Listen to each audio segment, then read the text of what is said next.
Hola chicos, buenas noches. Bienvenidos al podcast. El día de hoy tenemos una invitada de lujo. Ella es la doctora Montserrat Fernández López. Hola Montserrat, ¿cómo estás? Hola, gracias por la invitación. No, gracias a ti, gracias a ti.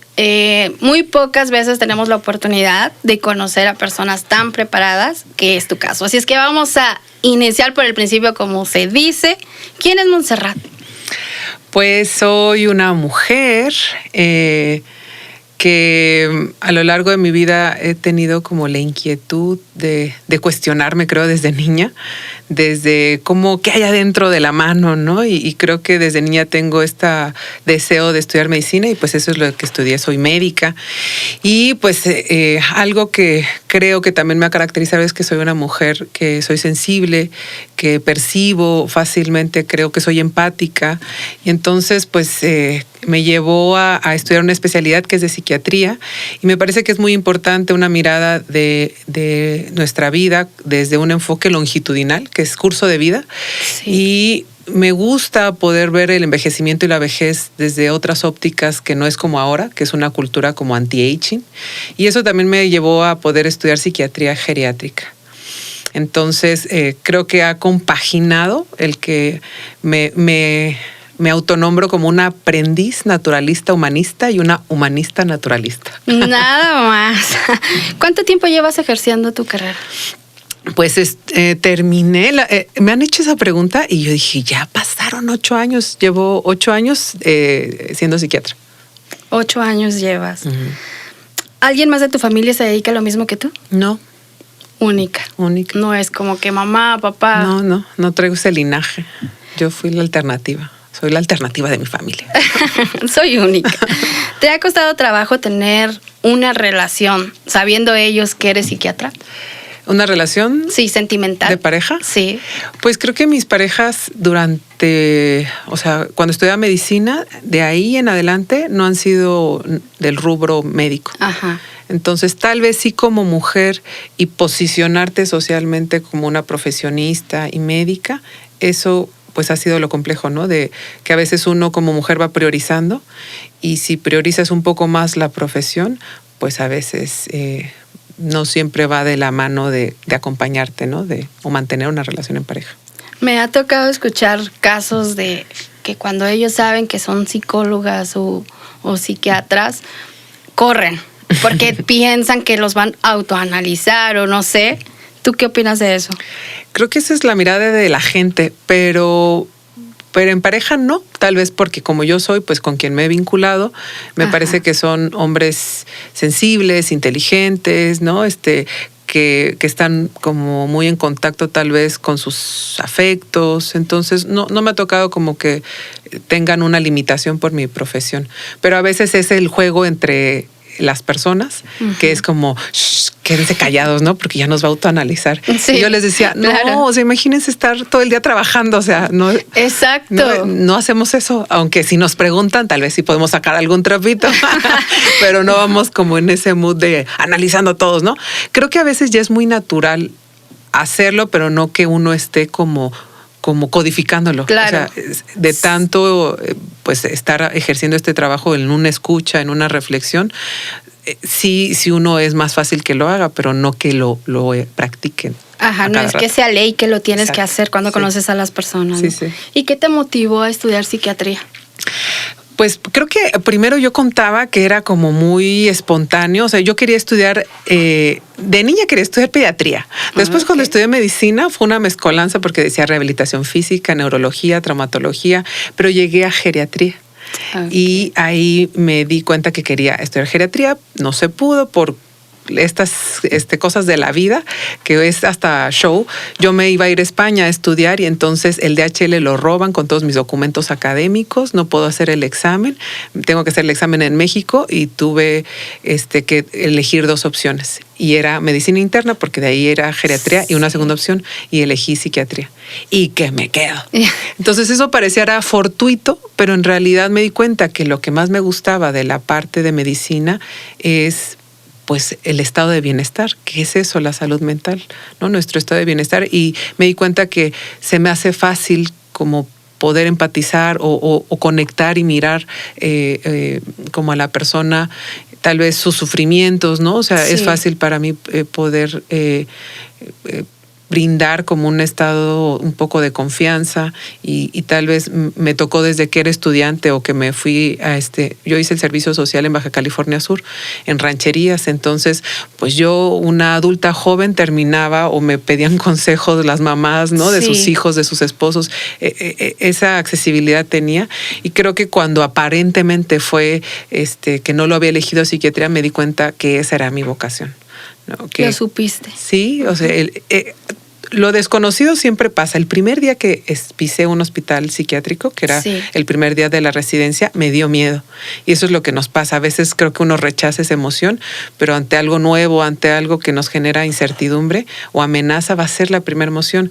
Pero ya de ahí el poder conocer lo amplio que puede ser la salud mental, me enamoré y ha sido la mejor decisión que he tomado en mi vida.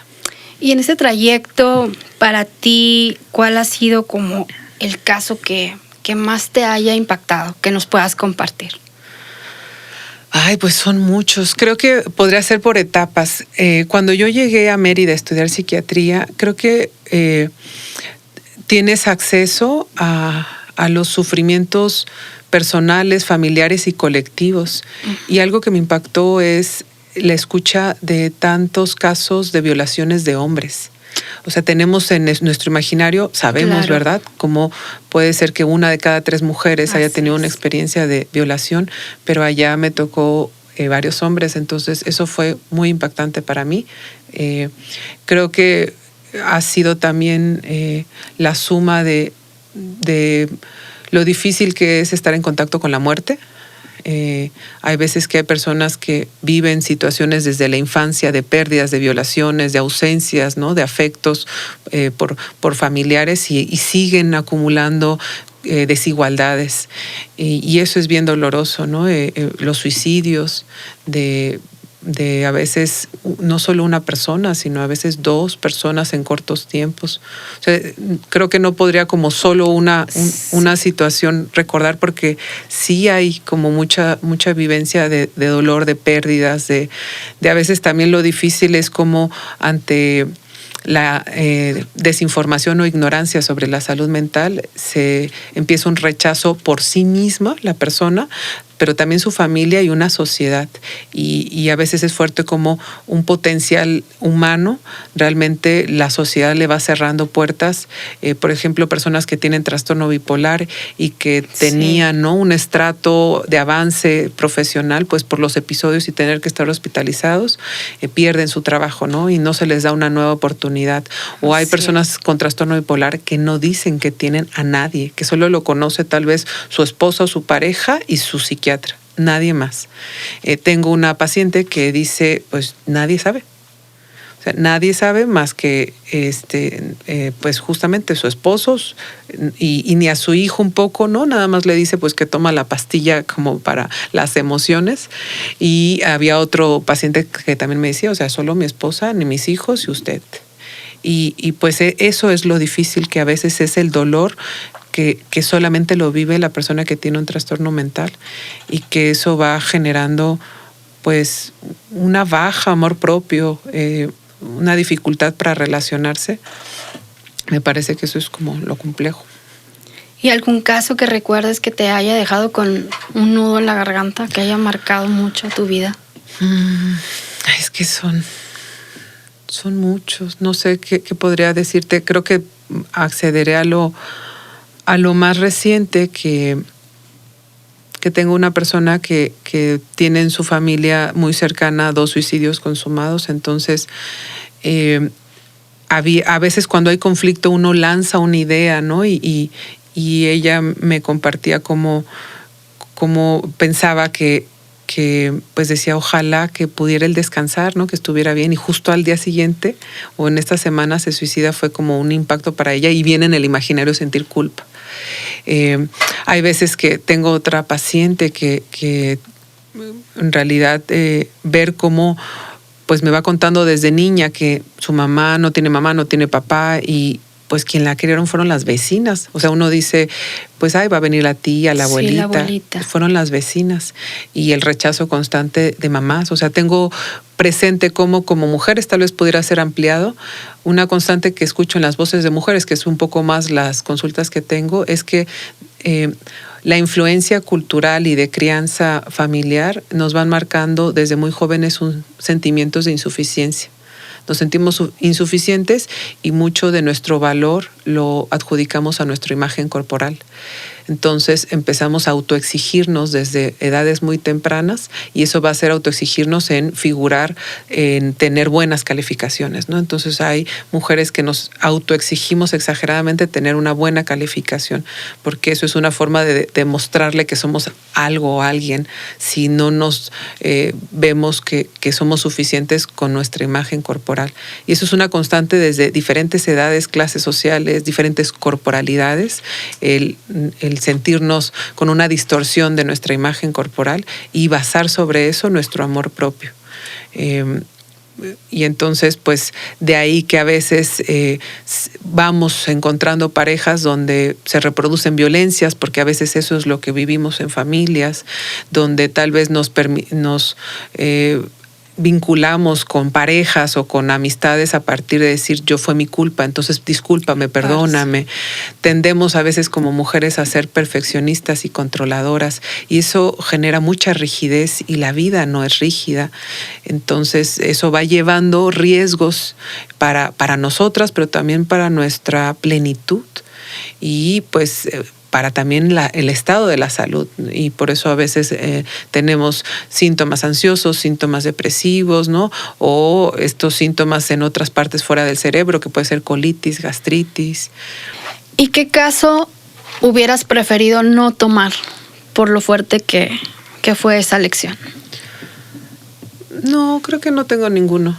O sea, me parece que cuando estás en esta profesión, pues te abres con la sensibilidad de poder hacer la escucha y conocer tus límites. Entonces, hasta ahora creo que no me ha tocado el decir esto no. Esto no. Uh-huh.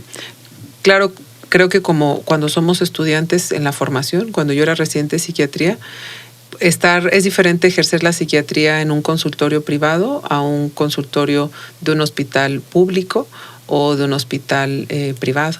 Entonces, los hospitales públicos y es diferente generales a hospitales psiquiátricos. Justamente los hospitales es donde hay mayor la gravedad de la enfermedad, ¿no? Entonces, pues a veces, por ejemplo, cuando yo era estudiante de psiquiatría en Mérida, hubo un caso que se trasladó de otro estado a nuestro estado, que en ese momento era Yucatán, de una señora que mató a sus hijos, ¿no?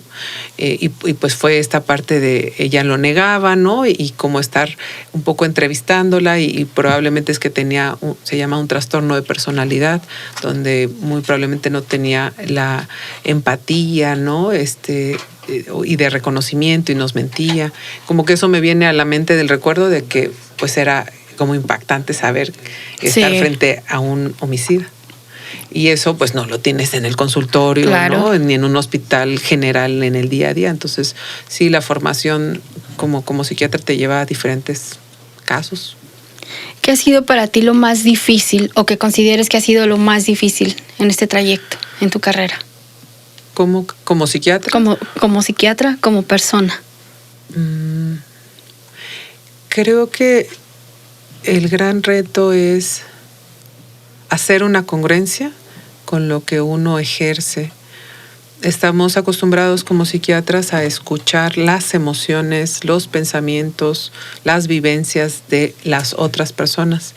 Y como médicos, en general, no como psiquiatras, no hay una enseñanza de autocuidado.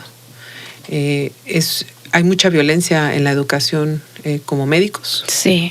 Y si accedemos después, que somos psiquiatras, y vamos teniendo esta historia de vida personal, pero esta historia de formación como médicos, creo que el riesgo es como diluirnos y no hacer acciones de autocuidado, de colocar límites, porque socialmente es una carrera demandante. La gente y la sociedad espera que el médico nunca se equivoque, que esté siempre disponible y que si no lo hace, entonces viene un juicio de que es malo, mala persona, mal médico y entonces, pues creo que eso genera en nuestro imaginario como médicos que nuestra responsabilidad es que esté viva la persona, sí, que esté bien la persona y pues también nosotros somos personas. Creo que eso ha sido como un reto, poder darle una congruencia a mi vida, de también hacer acciones de autocuidado y colocar límites a las personas, a los familiares, ¿no? Para pues poder hacer esta también como nutrirme, ¿no? Poder tener una vida más en bienestar. Estamos viviendo momentos bastante difíciles. Creo que a lo largo de la historia siempre se ha escuchado de las depresiones, pero hoy en día, desde que atravesamos lo de la pandemia y el encierro, se escucha como más constante. Me gustaría que nos platicaras un poquito qué es la depresión. Pues la depresión podemos decir o ampliar la categoría que existen trastornos del afecto. Uh-huh. Y dentro de los trastornos del afecto está, y el nombre largo de un tipo de depresión es trastorno depresivo mayor. También se le llama depresión unipolar, porque hay una segunda enfermedad que es el trastorno afectivo bipolar. Y hay otro tipo de enfermedad que es el trastorno persistente, de tristeza persistente, o antes se le llamaba distimia. Entonces, si nos elegimos solo el trastorno depresivo mayor, que es lo que la mayoría conoce, sí, pues es una enfermedad cerebral. Creo que es algo importante colocarlo en un espacio uh-huh. corporal en donde no solamente son emociones, y luego creo que no como mapeamos dónde están las emociones, dónde se generan, pues se generan en el cerebro, en un órgano el más especializado que tenemos. Entonces es una enfermedad cerebral que pudiéramos decir que está afectando a 4 áreas. El primero son nuestros afectos, y en donde puede una persona tener tristeza persistente. Y creo que ahí marca una diferencia los apellidos, que es persistente, porque tristeza es una emoción, es una respuesta natural ante un estímulo que pudiéramos generar tristeza, pero si persistentemente durante más de 2 semanas sentimos tristeza, eso ya es un síntoma de depresión. Pero también hay gente que no tiene tristeza, que pueden ser las niñas y los niños o las personas mayores, y hay irritabilidad persistente e intensa. Eso también es un síntoma de depresión. Pero también podemos tener sentimientos de culpa excesivos. Otra vez, excesivo es la diferencia. Sí. Eso también, algo súper importante en la depresión es que uno empieza a perder el placer. El disfrutar lo que antes para mí me genera placer, que es desde levantarme, comer, ir a la escuela o al trabajo, estar con las personas que amo, que me vinculo, me va dando igual, y que a veces no decimos, empiezo a perder el color de la vida, los colores, ya todo lo veo gris, ¿no? Gris. Es un poco así porque dejo de sentir placer. Eso es una primera área, que son los afectos, pero también está la parte cognitiva. La parte cognitiva son funciones de nuestro cerebro que nos permiten estar en contacto con nuestro mundo interno y el mundo externo. Y luego a veces uno no relaciona que la salud mental también tiene que ver con esto. Hay un cambio en nuestra atención, en nuestra concentración, en nuestra capacidad para tomar decisiones. Entonces puedo estar como olvidadizo cuando tengo depresión, pero también ante las culpas y ante pensar que lo que está ocurriendo es por mí y que no me salen las cosas, y otra vez como un poco me latigueo. Ajá. Empieza a uno a decir, pues ya, ¿para qué estoy aquí? O sea, me empiezo a sentir como inútil, inservible, y entonces digo, pues ya, ¿para qué estoy aquí? El siguiente escalón de gravedad es, ojalá ya no estuviera viva, que son ideas de muerte, y el siguiente escalón es la ideación suicida. Y evidentemente ya no solo en la idea, sino hacer un acto, ¿verdad? Ese es el segundo aspecto, lo cognitivo. El tercer aspecto, y que también a veces se nos olvida, es la voluntad. no hay voluntad, no hay energía, no hay motivación, y son síntomas que a veces no comprendemos como en las familias, en las sociedades, y utilizamos esta frase de échale ganas, piensa positivo. Échale ganas es pues no le puedo echar ganas si mi síntoma es no tener energía y motivación. Claro. Y eso pasa, fíjate, porque las enfermedades mentales tendemos a verlas que por voluntad van a mejorar. Y ninguna enfermedad con voluntad se atiende, si te fijas. O sea, uno tiene neumonía, tiene COVID, tiene una fractura, sí, y uno no dice, échale ganas, piensa positivo, levántate, sí, con tu fractura. Claro. Y es más, vamos a caminar y correr. Sí, sí puedes. Sí. Es absurdo, lo estoy como exagerando, pero esta lógica tan absurda, ¿nos la decimos o se la decimos a alguien que tiene depresión? Porque con voluntad te tienes, ¿no? Vas a ver que mañana vas a estar bien, ¿no? Y si lo tienes todo, ¿por qué te pones así? Claro. Sé que la intención a veces, si es decir, no es, pues la intención es querer acompañar a la persona, pero creo que tenemos que ampliar la mirada que esto es una enfermedad y que requiere una atención por ende. Este es el tercer aspecto.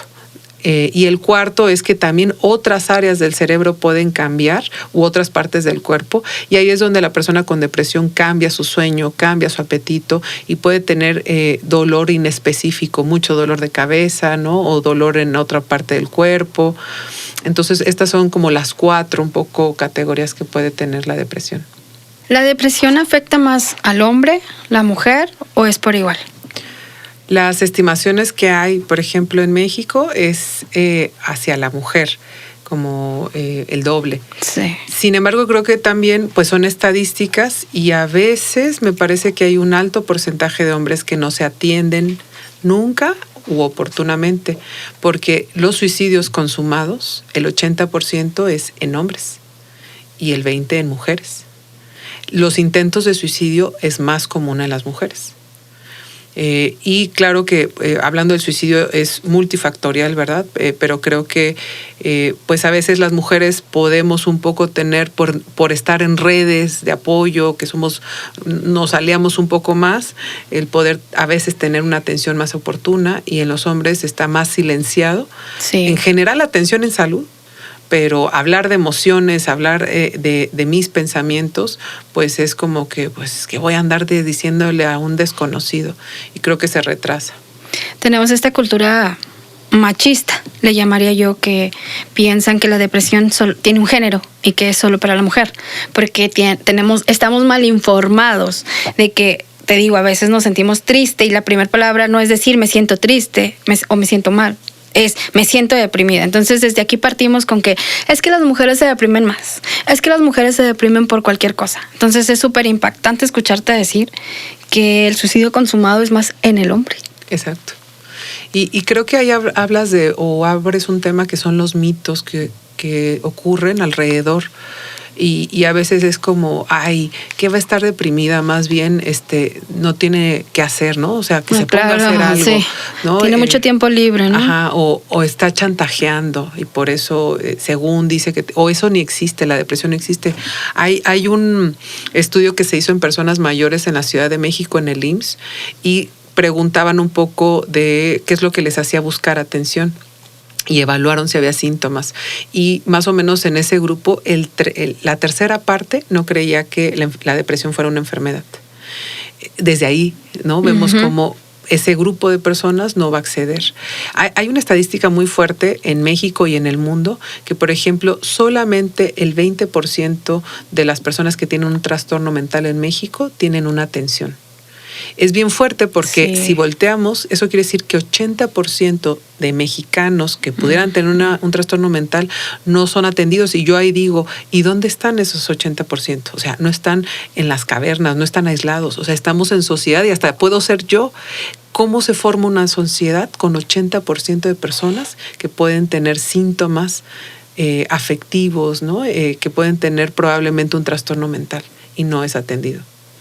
¿A qué se deberá que, por ejemplo, no nos damos cuenta que realmente esto es una enfermedad? Porque nos duele la muela, el dentista. Nos duele algo en el cuerpo, vamos con nuestro médico general o el especialista dependiendo lo que nos duela.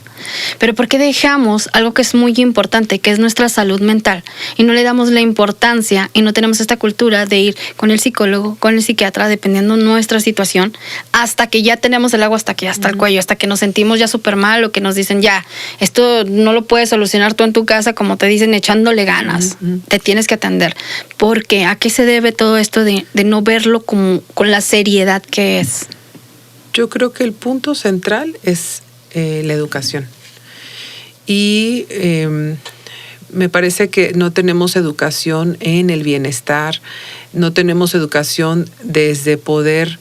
Tengo un maestro que alguna vez me dijo, los ojos no conocen, no miran, lo que el cerebro no conoce. Y entonces, si desde los primeros años nos pudieran enseñar las emociones como nos enseñan los colores, sí, qué tan importante es que desde la infancia podamos reconocernos en nuestra corporalidad, las emociones, pero también nombrarlas. Y eso me toca que en adultos nos pasa de quién sabe qué tengo, yo me sentía mal. O sea, tenemos hasta una incapacidad en el lenguaje de saber nombrar, no sé qué me está pasando, voy a urgencias, creo que me estoy muriendo, creo que me estaba dando un infarto, y eso se llama una crisis de pánico.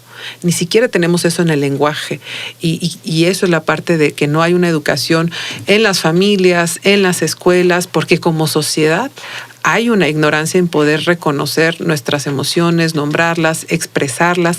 Tenemos culturalmente, si te fijas como mexicanos, es que es de mala educación hablar, ¿no? O sea, es mala educación, o las mujeres tienen que estar de una forma, los hombres no lloran, ¿no? Sí, es de mala educación decirle tal vez a una persona, no me parece tal aspecto, me lastimaste, ¿no? Así como que tú cállate, ¿no? A veces desde niños nos van silenciando cuando queremos, ¿no?, compartir o expresar.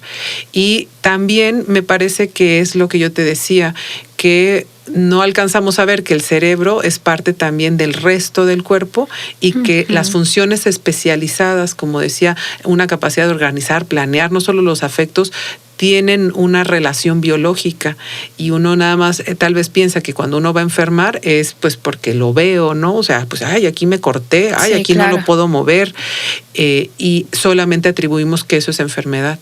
Me parece que también moralizamos mucho el área de la salud mental. Es bueno estar tranquila, sonriente, y es malo si estoy triste. Irritable o preocupado.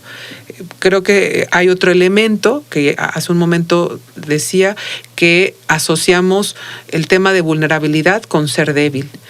Y desde antes de nacer somos vulnerables, porque todos traemos una herencia. Hay genes que vamos viendo en las familias varios tíos tienen diabetes, varios tíos pueden tener hipertensión. Es una vulnerabilidad que ya traemos, que de acuerdo a nuestro estilo de vida, cada uno puede despertar esos riesgos, esa vulnerabilidad. Pero también nuestra alimentación, la actividad física, ¿no? O sea, el vivir con estrés crónico son aspectos de riesgo que nos hacen vulnerables. Y ahí está un punto, o sea, ¿quién no es vulnerable a vivir una vida con estrés? Pues todos, sí, porque claro, va a ser una constante en nuestra vida. Y yo hago como una balanza de la enfermedad va a venir cuando acumulamos estrés, y la balanza del bienestar está así. Evidentemente todos somos vulnerables, sí, y entonces somos vulnerables, no ve nuestra educación que podemos ser vulnerables, lo oculto, lo reprimo, y otra parte es que no tenemos una educación de autocuidado. Un poco hasta ahorita, generacionalmente y culturalmente, si te fijas, las mujeres cuidamos a las muñecas, los hermanos, los papás, los novios, los esposos, los hijos, los nietos, la casa, y en esa ecuación a lo largo de su curso de vida de las mujeres jamás está, ¿y tú cuándo te vas a cuidar? Y en los hombres es, tú no vas a cuidar a nadie, ni vas a cuidar a las personas, ni a ti. Tú nada más vas a ser alguien en la vida y vas a proveer. Exacto. Y así vamos un poco tomando nuestras decisiones y descuidándonos. ¿Qué tan frecuente es la depresión en la adolescencia? Creo que ha incrementado las prevalencias. Generalmente las edades de adolescencia, adultos jóvenes es donde podemos saber, tenemos, ¿no?, como estadísticas, aunque a veces creo que hay subregistros, por lo mismo que a veces decimos, ay, el viejito es porque es viejito y por eso no se mueve, ¿no? Pero puede estar con depresión. Pero creo que la pandemia fue uno de los grupos, la adolescencia y las personas mayores, que más ha impactado, y se están elevando prevalencias tanto de depresión como en ansiedad en estos dos grupos. ¿Cómo pueden los padres detectar una enfermedad psiquiátrica en su hijo para poder darle la atención adecuada? Pues creo que más que ya llegar a la enfermedad, yo invitaría a los padres que puedan brindar tiempo de escuchas a sus hijos y que a partir de ahí se va a dar la confianza de estos compartires, yo le llamo de sus sentipensares de sus hijos. Sí. Porque si no vamos a asumir, ¿no? Vamos a ordenar, ¿no? Vamos a enjuiciar o señalar. Entonces, creo que, o en general, los padres van conociendo un poco a sus hijos, ¿no? Sus respuestas. Cuando vean que justo lo que hablábamos hace un momento, pueden, la mirada, ¿no? Sí. Lo que usualmente hacían, tal vez sí, como adolescentes estaban en su cuarto, pero ahora es mucho más y ya no quieren comer, o sea, el aislamiento, el dejar de dormir, el dejar de comer, el estar más irritables, ¿no? O sea, puede ser que de repente estaba medio molesta, pero ahora grita y me azota la puerta, ¿verdad? O veo que no me dice, pero está llorando, ¿no? O algo que le gustaba tanto, que era ir a jugar fútbol o salir con sus primas, ya no lo está haciendo. O sea, creo que un cambio en la rutina, en los hábitos que suele hacer el adolescente, pues se puede notar. Es estar como al pendiente, ¿no? De esas alertas que nos empiezan a dar los hijos de que algo no anda bien en ellos. Claro, y creo que por eso decía, es abrir los discursos de los afectos, abrir que dejar de estigmatizar que la salud mental es cuando cambia es porque están locos o locas las personas. Creo que si desde los padres podemos decir, ten en cuenta que en cualquier etapa podemos ser vulnerables y en esta pandemia, por la escuela, el aislamiento, pues es fácilmente que uno pueda cambiar todo esto que expliqué, por ejemplo, ¿no? De la voluntad, del sueño, y nombrar, o sea, empezar a nombrar que podemos todos enfermarnos, ¿no? Si te sientes muy estresada, compárteme, ¿no? Creo que si hay una atención oportuna, evitaríamos los altos riesgos que en este momento existen de cosas tan prevenibles como es el suicidio. La pregunta de oro, Montserrat, ¿la depresión tiene cura? Sí, sí. Eso es la gran premisa que hago en la consulta. Puede una persona pasar 20 años con depresión y es curable. La atención y el tratamiento es multifactorial. Cabe mencionar que soy médica, pero una medicina jamás va a por sí sola solo a curar una enfermedad mental. Se requiere, somos humanos, ¿no? Entonces se requiere también otra parte profesional que es la psicoterapia, porque ahí hay un espacio seguro donde uno hace un trabajo personal de introspección, de autoconocimiento, pero también es importante cómo cuando la persona va mejorando se va incluyendo en un tratamiento en poder recuperar o generar nuevos hábitos que generen energía, bienestar, y ahí entonces también juega parte importante el ambiente. Entonces, claro que sí se cura.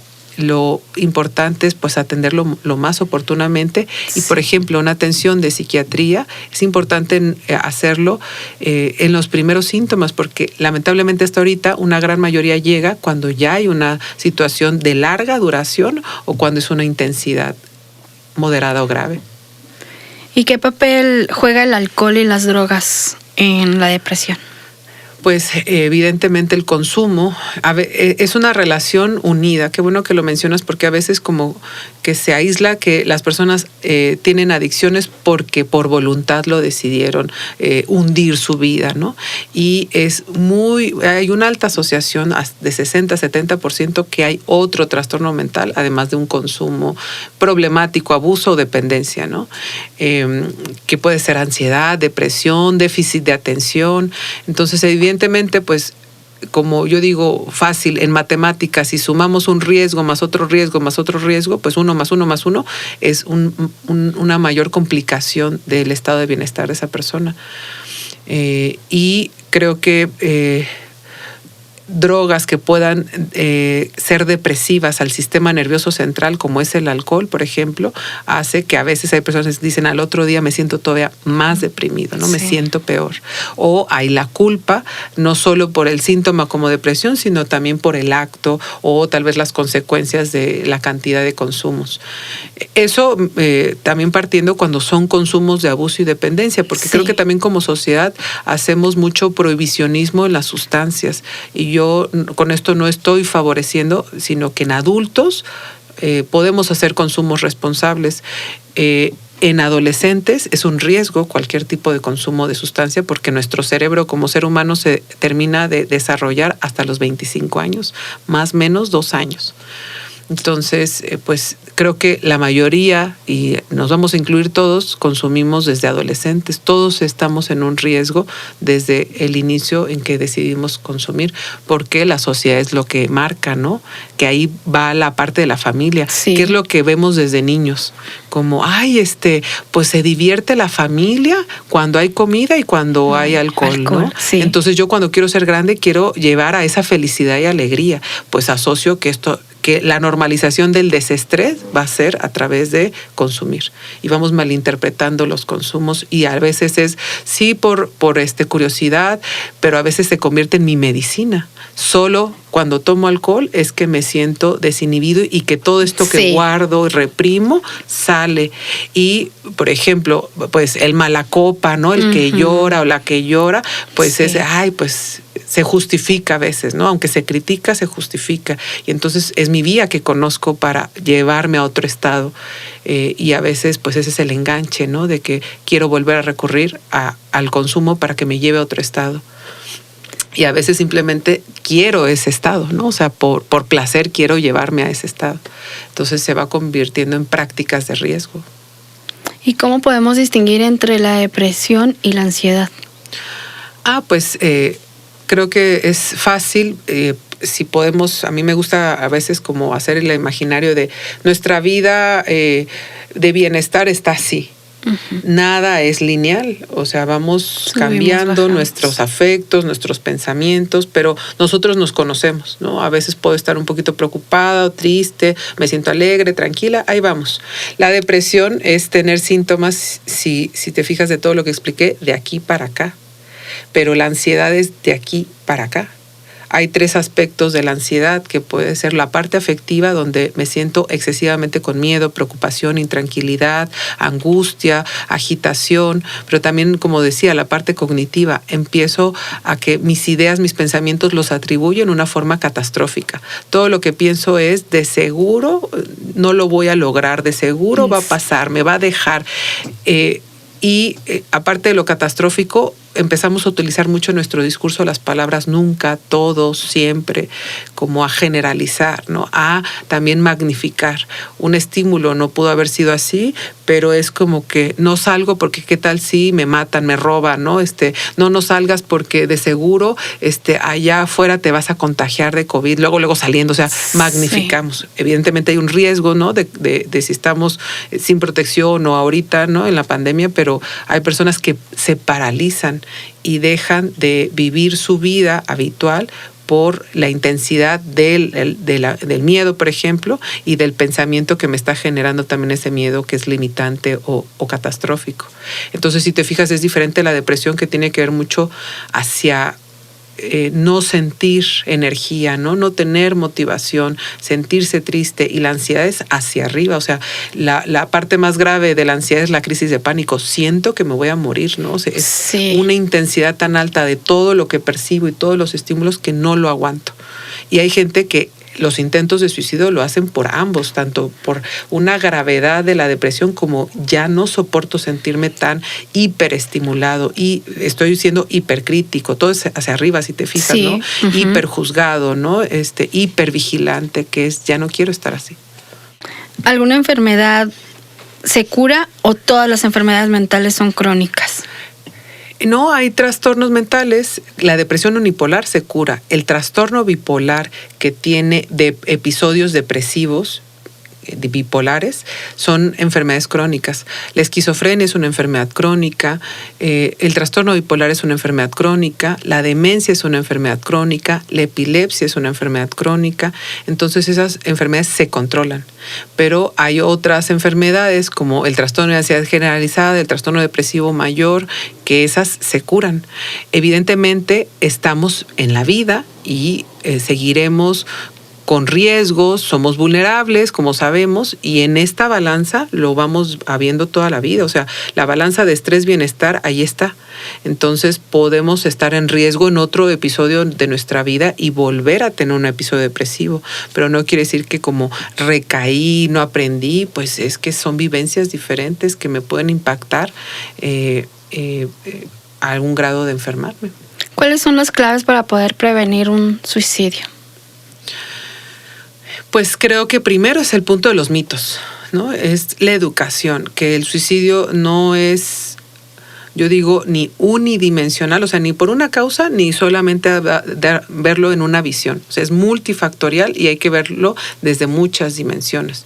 Entonces, eso hablamos de educación. La otra parte de prevención es atender oportunamente los trastornos mentales, porque una gran asociación de los suicidios consumados es porque esa persona tenía un trastorno mental que era curable, por ejemplo, depresión o ansiedad. U otras, ¿no? Enfermedades mentales, que si se habían atendido oportunamente o adicciones, probablemente sí se hubiera evitado. La OMS tiene como áreas de prevención, pero también juega el papel los medios. Porque si los medios comunican erróneamente qué es la salud mental, qué es el suicidio, pues se va a reproducir en nuestros imaginarios sociales creencias erróneas de ello y pues los ojos no ven lo que el cerebro no conoce. Creo que también es como que no haya acceso a instrumentos de riesgo. Y ahí es donde a veces la parte de las regulaciones, por ejemplo, de las armas se han hecho en diferentes países.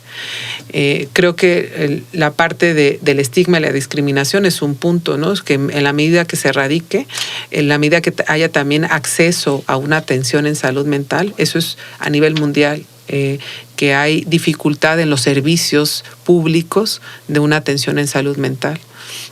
Entonces yo siempre intento decir que la salud mental es una tarea de todas y todos. Y cada uno puede hacer una diferencia en poder hacer prevención del suicidio. ¿Cómo te evalúa un psiquiatra, Monse? Acudimos a cita y ¿cómo empieza a evaluarte el psiquiatra? Pues yo te compartiré cómo Montserrat Psiquiatra lo hace. Porque pues no sé cómo lo hagan los demás, pero yo tengo una formación como desde un enfoque de curso de vida, se llama, es un enfoque teórico-metodológico y es una entrevista para poder primero más bien hago una introducción de explicación de como las bases de la depresión, de la salud mental, de la depresión tanto hablo, de la salud mental, y a partir de ahí les comparto que voy a hacer algunas preguntas que tienen que ver con su historia clínica o su historia de vida. Y empezamos un poco a reconstruir su línea afectiva para poder, desde mi parte profesional, poder generar un diagnóstico y una devolución de propuesta de tratamiento. ¿Y qué tan difícil es que el paciente engañe al psiquiatra? Pues hay la posibilidad, pero creo que como estamos ahorita, cuando alguien va, como decía hace un momento, es porque a veces ha pasado ya muchos años o un buen rato con algún cambio y hasta ahora pues van buscando, ¿no? Una parte de atención. Sí va a marcar una diferencia y eso tenemos un sesgo los que entrevistamos, que si la persona quiere mentir, pues va a mentir, ¿no? A veces podemos identificarlo, ¿verdad? Con esta experiencia que tenemos, pero pues a veces la persona puede ocultar. Creo que por eso es como contribuir a hacer vínculo de confianza y un espacio seguro en una consulta, y eso invitaría a la gente, ¿verdad? Que cuando acudan con un profesional de la salud mental, tanto psiquiatra como psicoterapeuta, pues es importante que se sientan en un espacio seguro. ¿Los fármacos psiquiátricos pueden cambiar la forma de ser de una persona? No somos robots y los medicamentos no nos controlan, ¿no? Claro. Como si algo fuera externo y que solo va a ser atribuido a un medicamento. Sí hay como un impacto en sustancias cerebrales que se llaman neurotransmisores, que son mensajeros que van de un área a otra e incluso están como influyendo otras áreas fuera del cerebro. Pero como aspecto de ignorancia que tenemos es que los antidepresivos, por ejemplo, generan adicción y eso es mentira. Y eso es uno de los frenos para que la persona acuda y hasta uno dice, es que ¿por qué vas a ir con el psiquiatra si no estás tan grave? Como ya que llega la medicina es porque te van a freír el cerebro casi, ¿no? Sí. Entonces, pues eso es mentira. Hay un grupo de fármacos que a veces entre las familias o incluso entre los médicos los recetan como tic-tacs, yo digo, y son los que no son nunca una primera línea de tratamiento, que son los ansiolíticos. Voy a decir marcas o no marcas, pero todos conocemos, ¿no? Como el Valium, el Tafil, el Ribotril. Y la comadre, la tía, se la pasa de no puedes dormir, échatelo. Sí, claro. Ahí me dieron en el IMSS esta cajita y te la paso, ¿no? Sí. Y eso jamás es una primera línea de tratamiento. Y le tienen más miedo a los antidepresivos, que son el tratamiento, y son ansiolíticos y son antidepresivos y no generan adicción. Pero no van al psiquiatra. Exactamente. Pero eso sí, se los pasan y hacen chanchullos, ¿no? Ahí entre... Y que aparte es malísimo. Pues sabemos de antemano que no nos podemos automedicar. Pero aparte que en un punto genera dependencia, entonces algunos cerebros van a necesitar más. O sea, lo que antes un cuartito me hizo, ya no me hace, y uno empieza automáticamente a decir, pues le aumentó la mitad, no, ya no quiero tomar tanto, pues ya no me la tomo. No, pues le aumentó ahora una porque ya no me hizo. Entonces hace una mala práctica del uso también de esos medicamentos y que nos ponen en riesgo.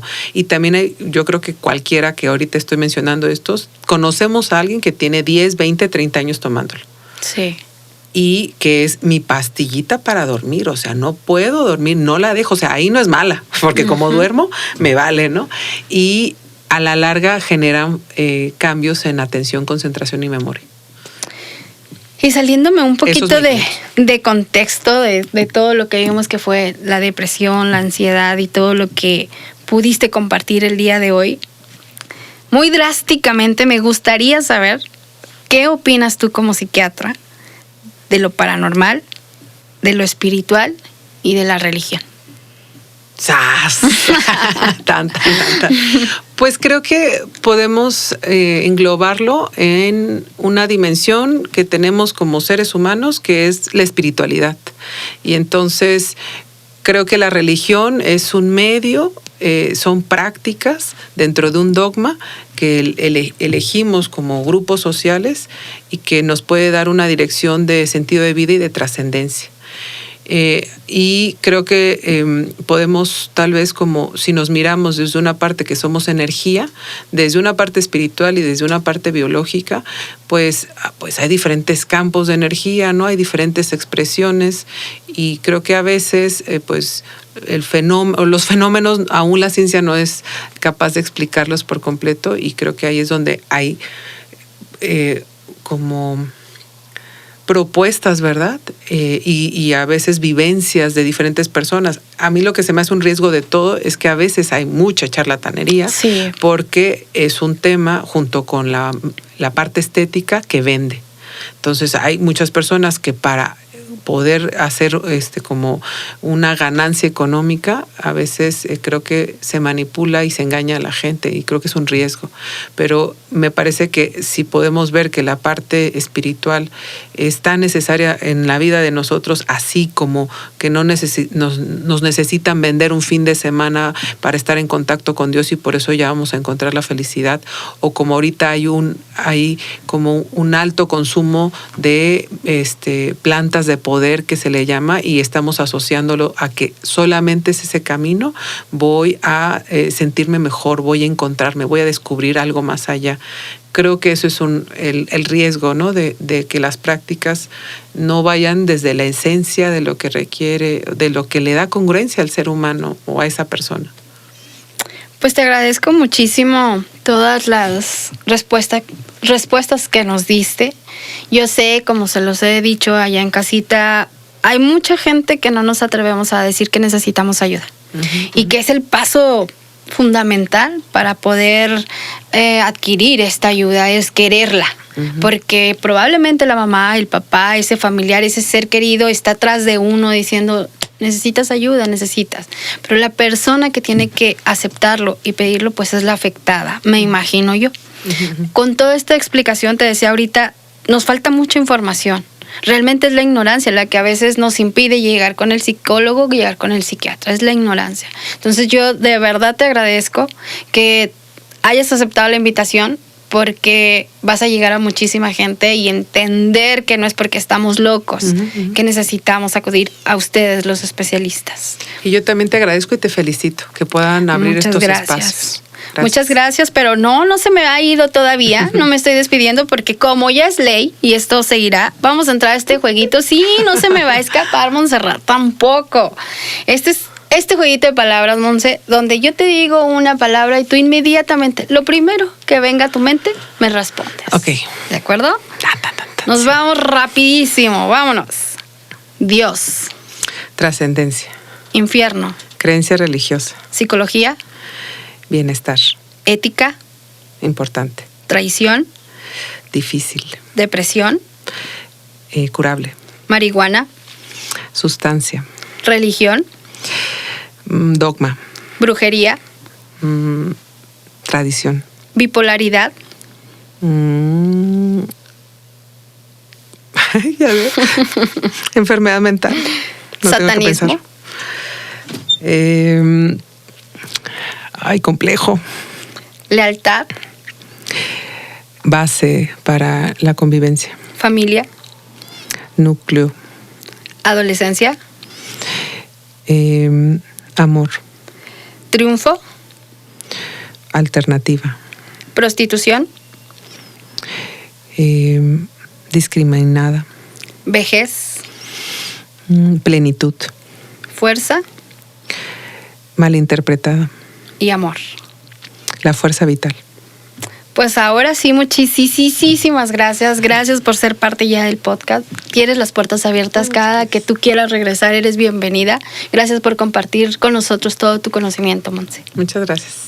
Y a ustedes también, muchas gracias. Recuerden compartir, se los pido de favor, compartan. Y sobre todo este tipo de programas. No saben cuánta gente está en casita necesitando escuchar de lo que platicamos aquí. Así es que compártelo con esa personita que tú creas que lo necesita.